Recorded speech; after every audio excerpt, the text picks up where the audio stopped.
মাদক ব্যবসায় বাধা দেওয়ায় কুমিল্লায় মা ও ছোট ভাইকে কুপিয়ে হত্যা করেছেন বড় ভাই বিল্লাল হোসেন। 17 নভেম্বর সোমবার সকালে জেলার আদর্শ সদর উপজেলার ভারত সীমান্তবর্তী বসন্তপুর গ্রামে এই ঘটনা ঘটে। নিহতরা হলেন বসন্তপুর গ্রামের প্রয়াত আজগর আলীর স্ত্রী রাহেলা বেগম ও তার ছোট ছেলে কামাল হোসেন। ঘটনার পর থেকেই ঘাতক বিল্লাল হোসেন পলাতক রয়েছেন। পুলিশের হাতে আটক হয়েছেন ঘাতকের স্ত্রী আকলিমা খাতুন। স্থানীয় ও পরিবার সূত্রে জানা যায়, দুই ভাইয়ের মধ্যে পারিবারিক সম্পত্তি নিয়ে বহুদিনের বিরোধ ছিল। সোমবার সকালে বিল্লাল মাদক নিয়ে বাড়িতে প্রবেশ করেন। এ সময় ছোট ভাই কামাল হোসেনও বাড়িতে উপস্থিত হন এবং বিল্লালকে মাদক নিয়ে বাড়িতে প্রবেশ করতে নিষেধ করেন। পদ্মা সেতু, মেট্রো রেল এবং এলিভেটেড এক্সপ্রেসওয়ে নির্মাণের গর্বিত অংশীদার বসুন্ধরা সিমেন্ট। যা নিয়ে দুই ভাইয়ের মধ্যে তর্ক শুরু হয়। পরবর্তীতে বড় ভাই বিল্লাল ঘরে প্রবেশ করে ছুরি নিয়ে কামালকে এলোপাথারি কোপাতে থাকেন।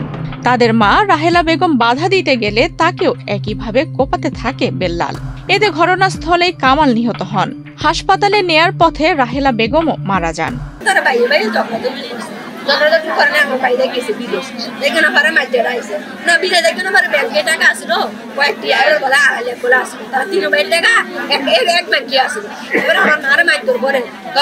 টাকা তুললে দাও না ব্যাংক থেকে, আমার টাকা আমার আলাদা করে হাতে বললো না। আমার মাই বাইরে বলছে, ভাই তুমি বাইরেও না, বাইরে গেলে তোমার মারবো, তুমি নানা তারা বাইতে থাকো।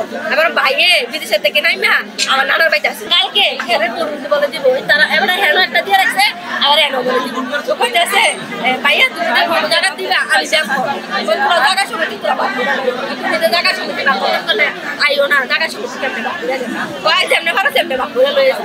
এবার মা আইডি আমার কাছে রাত্রে কইছে, মা টাকা সময় করার দরকার নাই, দেখো নাই তো না যে সময় আমার বাইরে ব্যবস্থা এত কোনো চালাক না। এবার হাত এবার লগে এবার যে কোনো কিছু লাগলে লাঠি শুনলে বাড়িয়ে যায়, যে কোনো কিছু লাগলে লাঠি শুনে দাঁড়লে বাড়িয়ে যায়। প্রতিদিন আমি বড় আসে, বড় লগে আছে, বড় যদি আজকে আমার ভাই মাঝে না ধরে রাখতো, আমার ভাই গীতের ওরা পাইতে পারে। এবার দেখছে কোনো মাসে এমনি দাদা বিকেবো না, চুরি দিয়ে আমার ভাই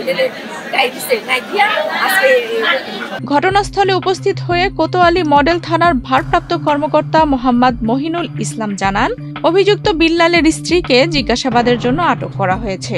এছাড়াও বিল্লাল দীর্ঘদিন ধরে মাদক ব্যবসার সাথে লিপ্ত ছিলেন। জমি সংক্রান্ত বিরোধও দুই ভাইয়ের মধ্যে দীর্ঘদিন থেকেই বিদ্যমান ছিল বলে জানায় পুলিশ। আমরা আসলে সংবাদ পেয়েছি যে এখানে মা আর ছেলেকে হত্যা করা হয়েছে। আমরা ঘটনাস্থলে এসেছি। আমরা জানতে পেরেছি যে এখানে বড় ভাই আর ছোটো ভাই, একজন প্রায় মাদক কারবারি আর একজন ভালো মানুষ। এই মাদক ব্যবসা বন্ধ করার বিষয়ে দুই ভাই হট্টক হয়ে যায়। তর্ক বিতর্কে এক পর্যায়ে মাদককারী বিল্লাল তার মাকে প্রথমে স্ট্যাপ করে, জমাজমির সময় বিরোধ আছে, তারপরে ভাইকে স্ট্যাপ করে সে পালিয়ে যায়। তার বউ সঙ্গে ছিল, তার বউকে আমরা আটক করেছি। আর বিষয়ে আমরা আইনগত ব্যবস্থা অবগত আছে। আমরা ঘাতকের পিসিপের ভালো না জানা যায়, এলাকা জানা যায় ঘাতকের পিসিপেরটা ভালো না আর কি, ভালো না। ভাইদের মধ্যে এটা নিয়ে দ্বন্দ্ব ছিল, দুই ভাইদের মধ্যে ভালো মন্দ নিয়ে দ্বন্দ্ব ছিল, তাদের মধ্যে জমি জমানের বিরোধ আছে। এই বিষয়গুলো বাধা দেওয়ার কারণে হয়তো হতে পারে এটা, তবে তদন্ত না করে কিছু বলা যাবে না আসলে মোট রহস্যটা কী আসলে। আমরা আসছি, আমরা লাশ উদ্ধার করেছি, আইনগত ব্যবস্থা গ্রহণ করবো। আমরা ঘাতকের স্ত্রীকে গ্রেপ্তার করেছি। আমরা জানা সে জড়িত ছিল নাকি জানা যায়, এখন দেখা যাক তদন্ত সাপেক্ষে বলা যাবে ঘটনাটা কী আসলে, কী কারণে ডাবল মার্ডার হলো এটা। নিহতদের মরদেহ ময়নাতদন্তের জন্য কুমিল্লা মেডিকেল কলেজ হাসপাতালের মর্গে পাঠানো হয়েছে। আফসানা রিপা, বাংলাদেশ প্রতিদিন।